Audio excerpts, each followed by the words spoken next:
Hi friends, সবাই কেমন আছো?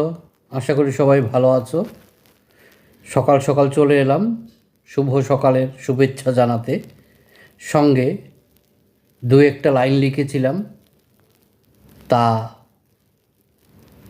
তোমাদেরকে শোনাবার জন্য চলে এলাম। আজকের সুবিচার হিসাবে সেটাকে দেখে নিও।